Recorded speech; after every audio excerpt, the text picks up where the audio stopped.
Ladies and gentlemen, it is time to stop getting the Epsilon container. Every wipe you slog through Prapor's questline, raids with ScavVest, raids with the SVD, no more because of Tarkov's newest container, the Theta. With 2 more slots than the Epsilon and an updated internal layout to allow for items such as the Serve 12 now, BSG have fundamentally changed the way that you access this case. You don't even need to own Tarkov Arena anymore to get it. I've just gone through the whole new questline myself, so today I'll show you how to get the Theta container and why we can leave the Epsilon in the dust. Alright, so the first big change for getting the Theta that is fundamental to anybody accessing it without Arena is in the latest patch notes here. When completing Balancing Part 1, which is one of the early quests in the Theta taskline, players will be able to access a free trial version of Escape from Tarkov Arena for 3 days. I'm skipping ahead a bit here, but this is important to understand before you get going.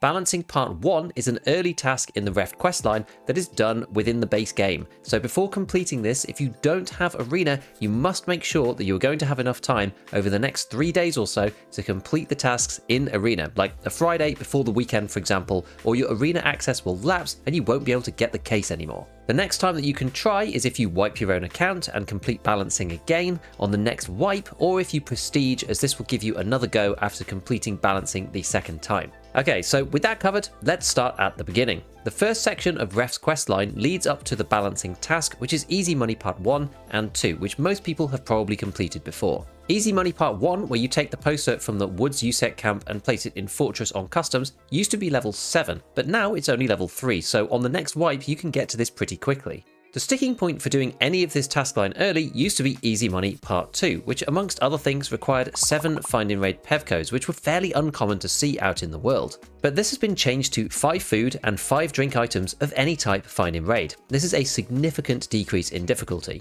We then have Balancing Part 1, the trigger for the Arena trial, requiring 5 scav kills with the AUG on any map. So as I said, save this one up for when you want to give the questline a go if you don't own Arena already. If you do, you can of course take your time and do it at your leisure, but this guide is assuming that you don't own it so that you can do it as fast as possible within the time limit if you're a standard account player, for example, with no other add-ons. With the 3-day timer started, Balancing Part 1 opens up 2 separate quest lines, one in the base game, starting with Balancing Part 2, and the other one in Arena called To Great Heights. The way that it's structured means that you have to complete both lines within the 3 days, as there are 3 final tasks that open up after both are done, the first and last in the base game and the middle one which is in Arena. For the in-game questline, Balancing Part 2 needs only 2 PMC kills whilst wearing a packer on any map.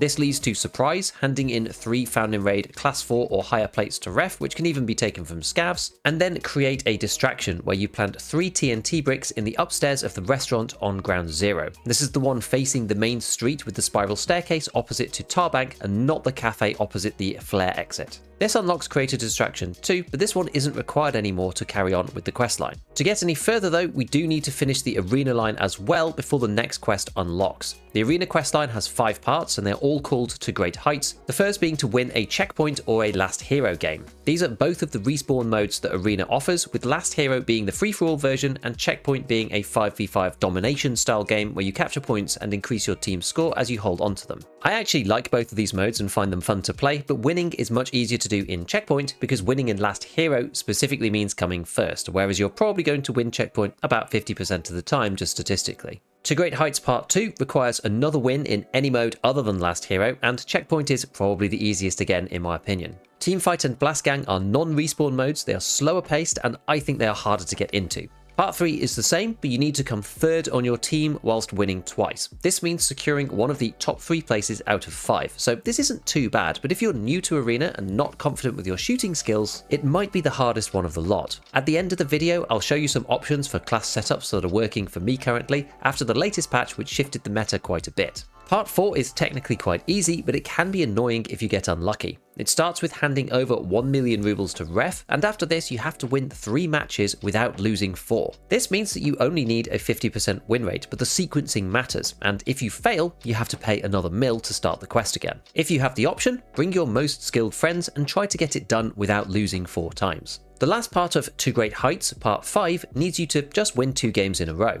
With a 50% win rate, that gives you a 25% chance of doing this on the first try, so just keep going and you'll complete it eventually. Once this is done, we've finished both the main quest line and the arena line, which opens up the final 3 quests, starting with Against the Conscience Part 1. This is back in the base game, and you need to open up the dorms overseer room between 209 and 211 in the 3-story dorms on customs. The key has a guaranteed spawn on Shoreline in the smuggler base, which is the newish area next to the car extract in the northeast of the map, but you can just buy it on the fleet if you can't be bothered to go get it. You'll need to go into the room twice, so getting a 2-use key is probably worthwhile. All you have to do is enter the room and then successfully survive, which leads us onto the penultimate quest, Against the Conscience Part 2. Back in Arena now, we have to kill 100 enemies in any game mode. This is fastest on Last Hero in my opinion, on which I typically only play Chop Shop as you get into the most fights and it's the easiest to learn.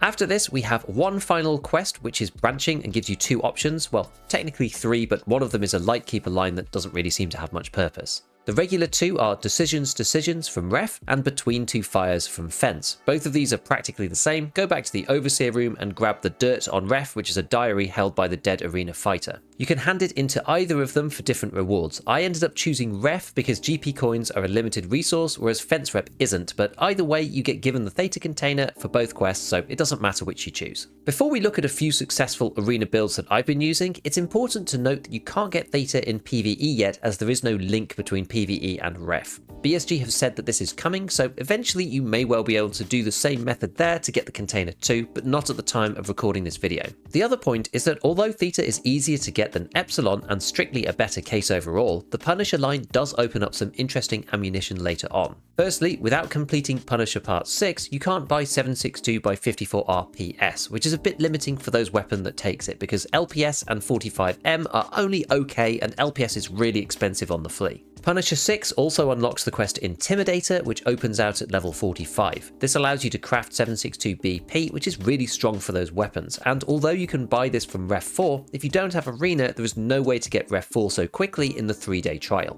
Alright, so what is the best way to win in Arena then to complete these quests in the first place? This is especially relevant at the moment because of the battle pass going on, so you might want to play a bit more Arena than normal to get permanent access to the new weapon camos and other cosmetics if you do own the game already. I pretty much exclusively play the respawn modes, so Checkpoint and Last Hero, meaning that I re-roll any dailies and weeklies to these 2 modes. Trying to get them into Last Hero only, which I used to do, is too specific now that there are 4 game modes, and it can get extremely costly, especially when it comes to the weeklies, as the price to reroll ramps up very quickly. You don't lose ref rep for rerolling like you do in the base game though, so you are free to rotate these a few times to get what you want, depending on how much money you have. In Last Hero, as I said before, I typically only play Chop Shop as it's only 6 players, which makes dailies such as achieve 5th place or higher very straightforward. Plus, as it's the smallest map, it takes less time to learn than many of the others, and usually has the highest rate of encounters, so potentially a higher kill count. This is good both for completing daily quests and for Battle Pass experience, because you get some extra XP based on the number of kills that you get. On Checkpoint, you really want to avoid Fort in its current iteration. The low ground team is at a significant disadvantage due to how easy it is to get trapped in your spawn point, so I tend to only play Bowl and Bay 5. Bowl is the more challenging map for teamwork as the points are further apart, which also makes weapon choice more complex, so Bay 5 is generally my favourite for playing solo. Within the classes, there is an interplay of weapons versus ammo versus armour that dictates your choice. Arena is a much more headshotty game than even the base game, so fast fire rates can often win out by themselves, regardless of ammo. Each class has an overall MP score limit and 3 subcategory limits for firepower, defence and utility. There are many ways you can go about building these classes, but for Assault, you'll normally go for either 545 or 556, because you can get 7N40 with 42 pen or M856A1 with 38 pen. 7.62 by 39 is also possible, as this gives you PP with 41 pen, and 7.62 NATO only lets you have BCP FMJ with 37, but as these two generally have more kick, I normally avoid them. I've currently got an AK-12 and an M4 set up right now. You won't have all the parts unlocked immediately until you use the weapons a bit, but you can make some relatively decent guns straight away, and you can unlock the 40 rounders for them too on Assault. Armour wise, Class 5 was removed from Assault recently, so you'll have to make do with Class 4 now. If you're feeling squeezed on the total amount of MP, a lot of people either downgrade the backplate to Class 3 or just remove it entirely on the basis that you're probably going to be fighting people front on. I don't do this, but it's personal preference.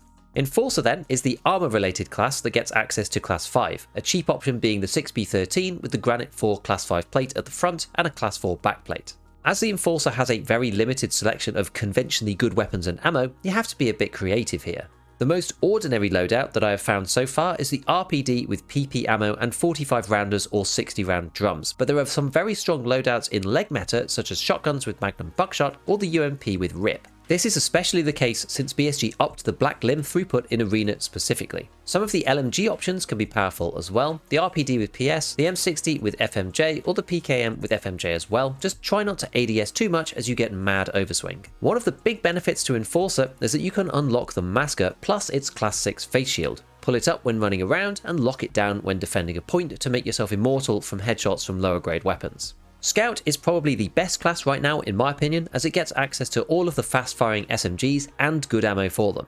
The MP7 is my favourite, as with FMJ it defeats all helmets and class 4 armour, which is prevalent on all the other players outside of Enforcers. The SR3M is also very good. SP6 has just been removed, but PAB9 with 43 pen is still insanely strong. You just have to manage your heat or the gun will jam on you regularly. Scout gets access to regular AKs and BS ammo right from the start too, which is a super strong beginning as you grab a few levels to unlock other stuff. Marksman I tend not to play as much because of my short range map choices. Semi-auto lovers will get amazing ammo here for all kinds of weapons, M855A1 and M995 in the ADAR, Igolnik for the SAG AKs, BP in the SKS, and APM in the VPO 209, the latter of which I just had someone absolutely ruin me with on Chop Shop. The downside is no full auto unless you're using an SMG, but it can be powerful if played correctly.